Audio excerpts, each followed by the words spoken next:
Saudara, ada sebuah kisah yang menceritakan tentang percakapan yang terjadi antara seekor tikus, ayam, kambing, dan sapi. Suatu hari, seekor tikus tersebut datang dengan muka yang muram, bercerita kepada ayam. Dia katakan seperti ini, "Bagaimana ini? Petani membeli sebuah perangkap untuk tikus." Mendengar cerita si tikus, si ayam dengan malas melengos pergi dan berkata, "Aduh, untung aja itu perangkap tikus, bukan perangkap ayam." Karena tidak digubris, pergilah tikus kepada kambing dan menceritakan hal yang sama. Tetapi kambing hanya menjawab, "Ya itu sih nasib ya."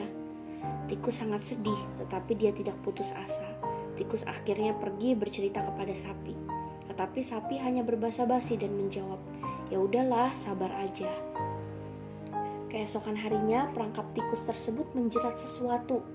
Saat diperiksa oleh istri petani, dia terkejut karena yang terperangkap ternyata adalah ular. Dan lebih parahnya, sang istri ini terpatuk ular dan menjadi sakit. Dalam usaha petani untuk menyembuhkan sang istri, petani ini membuat sup ayam.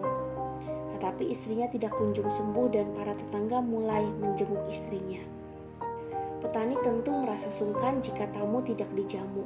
Oleh karena itu, petani memotong kambing untuk dihidangkan oleh para tamu.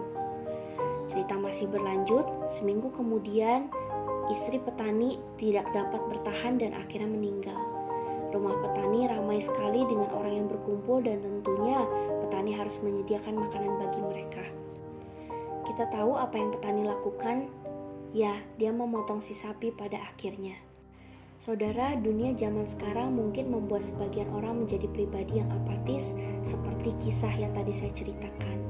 Tetapi melalui kisah ini juga kita diingatkan lagi untuk tidak bersikap demikian, terutama kita sebagai anak-anak Tuhan. Kita adalah anak Tuhan yang dipanggil untuk mempedulikan, memperhatikan orang-orang yang ada di sekitar kita. Firman Tuhan dalam Filipi 2 ayat yang ke-3b sampai yang ke-4, Paulus katakan, "Hendaklah dengan rendah hati menganggap yang lain lebih utama daripada dirinya sendiri.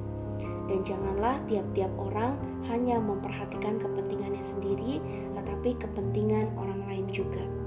Saudara, kebenaran ini ingin mengajak kita untuk melihat dan memperhatikan apa yang menjadi kepentingan orang lain. Tuhan mau kita memikirkan kebutuhan orang lain dan bukan hanya terfokus kepada diri sendiri. Dalam segala hal yang kita lakukan atau kerjakan, kita pasti akan bertemu dengan orang-orang banyak. Kita akan bekerja sama dengan rekan-rekan ataupun banyak orang yang ada di sekitar kita. Mari saudara, kita bersama-sama belajar untuk tidak bersikap apatis, melainkan kita peduli dan mau memperhatikan kepentingan orang-orang yang ada di sekitar kita. Tuhan Yesus memberkati.